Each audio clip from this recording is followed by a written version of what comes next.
కులం మతం కులం మతం కులం మతం. ఏంటి కులం? ఏంటి మతం? ఎక్కడుంది?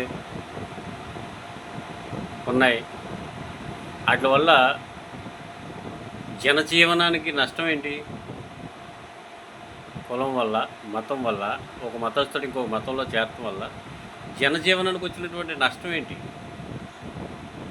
సృష్టిలో అనేక రకాలైనటువంటి ఆహారాలు ఉన్నాయి. అన్ని ఆహారాలు అందరూ తినరు. ఎవరికి నచ్చిన ఆహారాన్ని వాళ్ళు తింటారు. దానివల్ల నష్టం ఏంటి?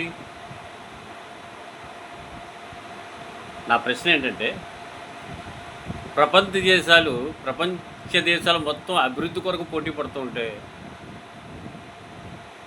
మన ఇండియా మాత్రం ఆధిపత్యం గురించి పోటీ పడుతుంది. నా మతం గొప్పదంటే నా కులం గొప్పది. ఇందులో గొప్ప పేద ఏముందండి? గొప్పతనం అంటే దేంట్లో ఉండే ఆర్థికంగా గొప్పగా ఉండాలి తప్ప కులంలో గొప్ప ఏంటండి? కులం మతం గొప్ప ఏంటండి? ఎందుకు ఈ పోటీతత్వం? ప్రపంచ దేశాల్లో దేన్ని ఎలా కనిపెట్టాలి, ఎలా అభివృద్ధి అవ్వాలి, ఆర్థికంగా మనం ఎలా మెరుగుపడాలని అందరూ ఆలోచిస్తుంటే మనం మాత్రం కులం అని మతం అని కొట్టుకు చచ్చిపోతున్నాం తప్ప ఏమీ లేదు. ఒకటి మాత్రం నిజమండి, మన ఇండియాలో కూడా ఒక టాటానో, ఒక బిర్లానో, ఒక అదానియో, లేకపోతే ఇంకొకరు కులాల గురించి మతాల గురించి వారు మాట్లాడరు. మీరు గమనించండి, కోటీశ్వరులు ఎవరు కులాల గురించి మాట్లాడతలే, మతాల గురించి మాట్లాడతలేదు. వాళ్ళకి ఏంటంటే వాళ్ళ బిజినెస్, వాళ్ళ వ్యాపారం గురించి వాళ్ళు మాట్లాడుతున్నారు కాబట్టి వాళ్ళు పెద్దవాళ్ళు అవుతున్నారు, కోట్లు సంపాదించుకుంటున్నారు. కానీ ఈ కుల మతాల గురించి పోట్లాడేది ఎవరో తెలుసా అండి? సోమరపోతులు. పని పాట చేయకుండా, ఒంటికి చెమటట్టుకోకుండా బ్రతికేయడానికి చేస్తున్నటువంటి పనులు తప్ప ఏ కులం మీదో, ఏ మతం మీదో ఎటువంటి ప్రేమ ఉండదు వాళ్ళకి. వాళ్ళు దేశ రక్షకులు అంతకంటే కాదు. ధర్మాన్ని కాపాడుతాం అనుకుంటే కొంతమంది దరిద్రులు మరి వాట్సాప్ నెంబర్లు పెట్టుకొని,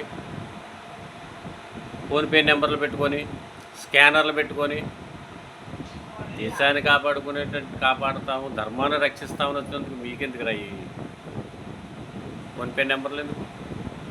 డబ్బులు ఎందుకు మీకు? ధర్మాన్ని రక్షించినప్పుడు ఆ ధర్మం మిమ్మల్ని రక్షిస్తుంది కదా, మిమ్మల్ని కాపాడుతుంది కదా. ఇది కాదండి. ఒక క్రైస్తవుడైనా, ఒక ముస్లిం అయినా, ఒక హిందూ అయినా ఈ టైప్ ఆఫ్ ఎంట్రన్స్లో ఉన్నారు, ఈ టైప్ ఆఫ్ కార్యక్రమాలు చేస్తున్నారంటే వాళ్ళు నిజంగా సోమరపోతులు అయ్యే ఉండాలి. వాళ్ళకి ఏ పని పాట లేకుండా ఉండాలి. వాడు బ్రతకడానికి ఒంటికి చెమట పట్టకుండా బ్రతికే ప్రయత్నాల్లోనే ఇవి చేస్తున్నారు తప్ప ఏ మేధావి ఎవ్వరూ కూడా ఈ కుల మతాల గురించి మాట్లాడలేదు. వాళ్ళకి కులం మతం లేదా? కానీ వాళ్ళకి కావాల్సింది అది కాదు, డబ్బు కావాలి, వాళ్ళ వ్యాపారం అభివృద్ధి కావాలి. మరి మనం ఎందుకు?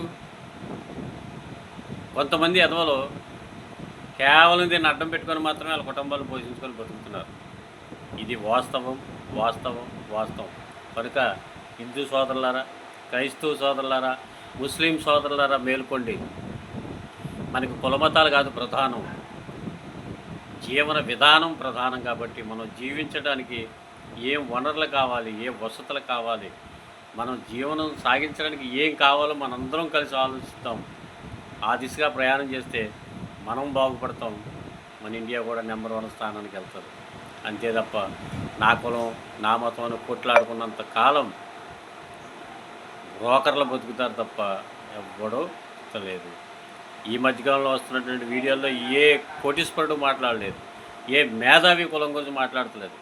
ఒక్క బ్రోకర్ ఎదవల మాత్రమే కులాల గురించి మాట్లాడుకుంటున్నారు. ఇది నిజం. మీకు నచ్చితే ఈ వీడియోని లైక్ చేయండి.